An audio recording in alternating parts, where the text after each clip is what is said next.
Salut à tous, aujourd'hui on se retrouve pour la correction de l'exercice 62 de la banque publique CCINP, donc la banque auquel on a accès avant même les oraux. On est parti pour la correction. Première question, prouver que f est bijective et exprimer f-1 en fonction de f. Donc pour faire cette question c'est très simple, il faut juste faire attention à un petit piège. Donc on a l'expression qui nous est donnée f carré moins f moins 1 demi est égal à 0, 1 demi identité. Donc ici on va passer l'identité de l'autre côté et on va factoriser par f. Donc ce qui va nous donner f moins l'identité est égal à 2 identités. Ensuite on divise par 2 et on obtient que f de 1 demi de f moins identité est égal à l'identité. Donc ça veut dire que ça va être l'expression de f-1. Alors attention, hein, comme on est en dimension infinie, il faut bien vérifier qu'on a aussi f-1 rond f est égal à l'identité.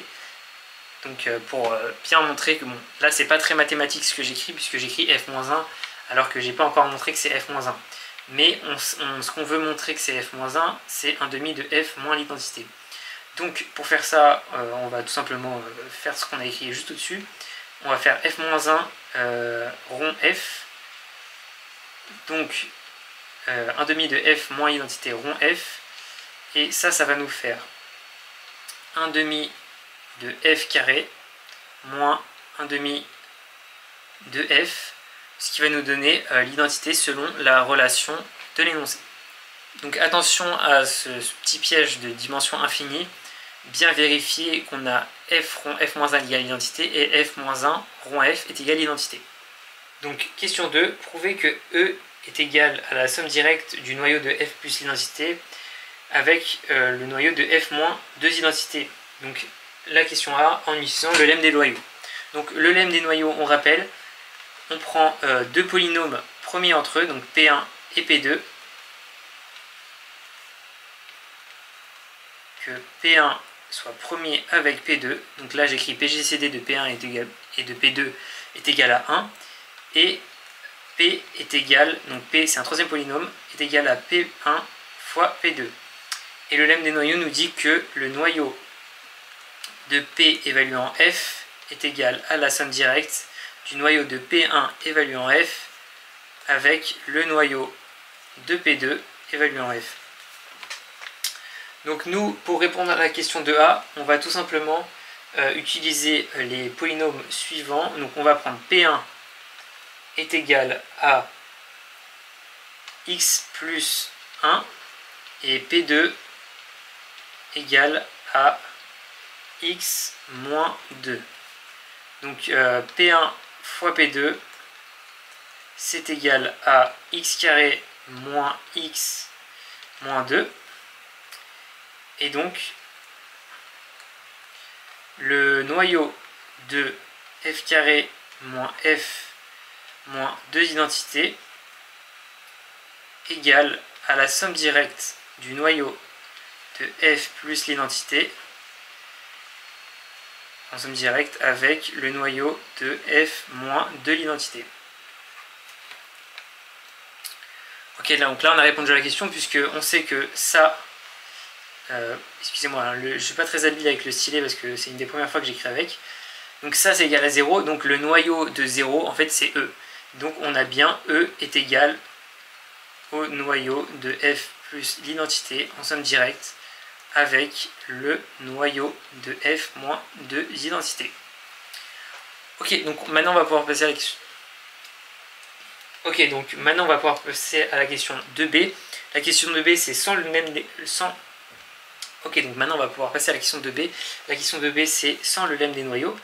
Donc pour faire ça sans le lemme des noyaux, on va tout simplement faire une analyse synthèse. Donc analyse. Donc on va prendre un x appartenant à E. Et on va prendre x1 et x2 appartenant au noyau de f plus l'identité 3, j'ai pas la place, excusez-moi, écrire f moins 2 identités. Donc tel que x est égal à x1 plus x2. Donc comme x1 et x2 appartiennent au noyau, à deux noyaux, on va pouvoir écrire deux relations. Donc je vais les mettre avec une accolade comme ça. Donc on a x1 plus f de x1 pardon, plus x1 égale 0 et f de x2 moins 2x2 égale 0. Donc maintenant on a trois relations, on a la première ici, la deuxième ici et la troisième ici. Donc on va pouvoir isoler, là on cherche à des deux expressions, donc celle de x1 et celle de x2 en fonction de x. Donc on va isoler x1 par rapport à en utilisant la deuxième équation.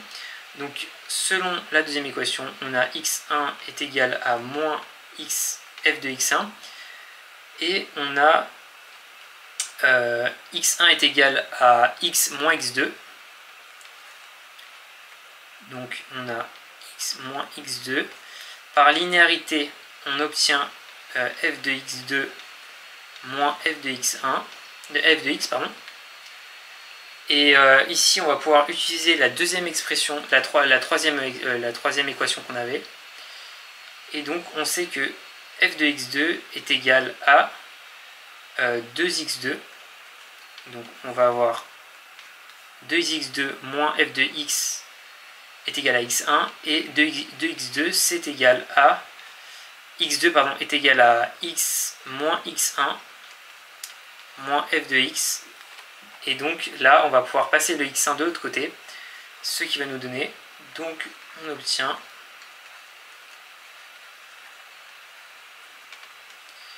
euh, 3x1, puisque là on a x1 et donc là on a 2x1 qui vont passer de l'autre côté, est égal à 2x moins f de x. Donc x1 est égal à 2x moins f de x sur 3. Donc là, on a obtenu l'expression de x1. On va faire exactement la même chose pour x2. Donc x2 est égal à 1 demi de f de x2 qui est égal à 1 demi de x1 plus f, alors pas oublier la parenthèse là, x2, alors x, je me suis trompé, j'ai oublié un moins là, donc là il y a un moins, hop,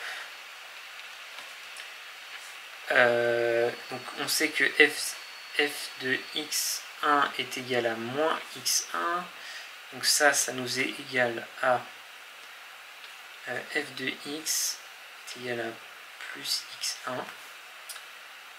donc ça c'est, donc là on utilise l'expression donc on a plus x moins x2 et on passe le x2 de l'autre côté comme la dernière fois, donc 3 demi de x2 égale à 1 demi de f de x plus x, donc on a x2 égale à f de x plus x sur 3. Ok, donc là, maintenant qu'on a obtenu les deux expressions de x1 et de x2, on va pouvoir faire la synthèse. Alors la synthèse, on va juste vérifier que x1 et x2 appartiennent, là on les a pris donc dans le noyau de f plus l'identité et le noyau de f moins 2 fois l'identité. Donc pour x1, ça sera f plus l'identité, pour x2, f moins de l'identité. Donc pour ça, on va juste composer par... donc pour ça, on va juste évaluer f plus l'identité en x1, pardon, ce qui va nous donner f de 2x moins f de x. J'ai mal écrit mes x, vous m'excuserez. 3 divisé par 3, pardon, plus x1. Donc maintenant, on va juste vérifier que ça, c'est égal à 0. Donc par linéarité de f, on obtient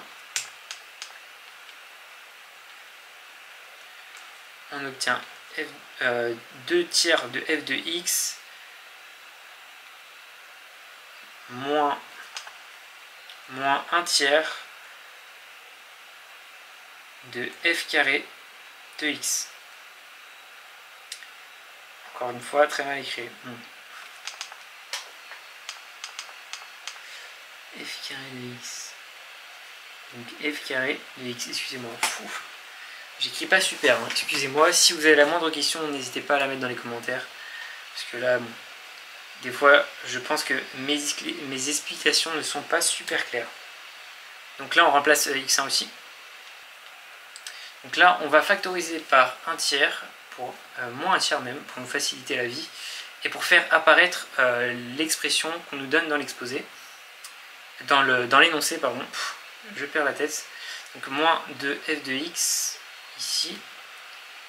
Et ici, on va avoir plus f de x, moins 2x. Et donc ça, si vous remarquez bien, c'est exactement ce qu'on nous donne dans l'énoncé et on sait que ça fait 0 puisqu'on va avoir, hop, ici, je me suis trompé, moins 2x, et donc ça c'est égal à 0 puisque ça c'est égal à 0 selon l'énoncé. Ok. Donc là, on a fait le travail pour x1, on va faire le travail pour x2 aussi. L'expression de x2, je la remets juste là, comme ça, ça va être plus simple. Donc, on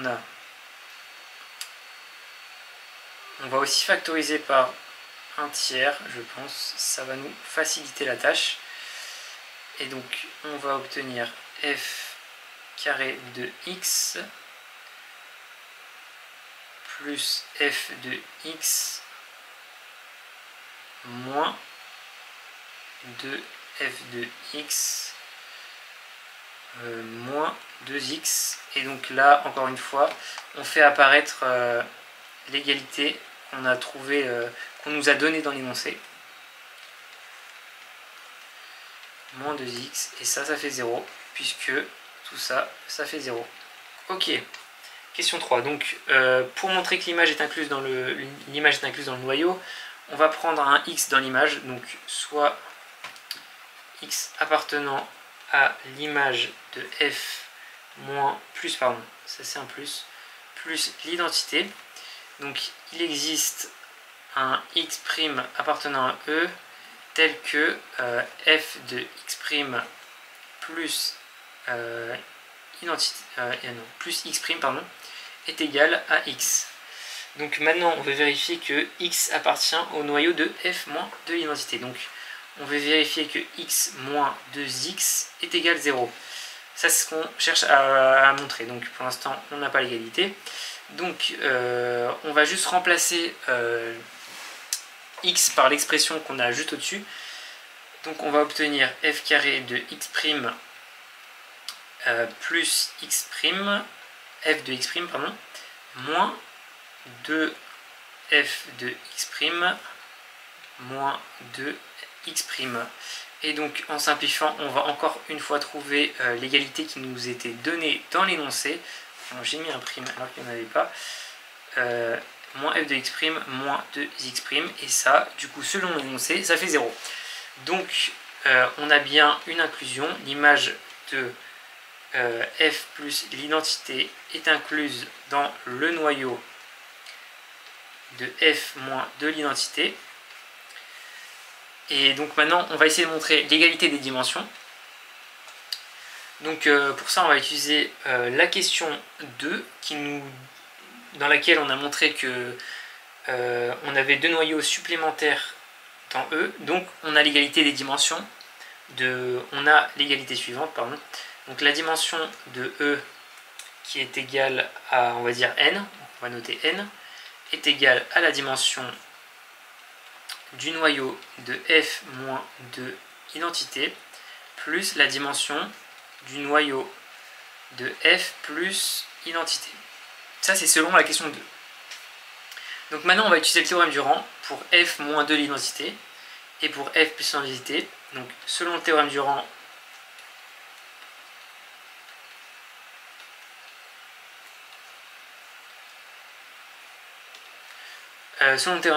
on a n est égal à la dimension du noyau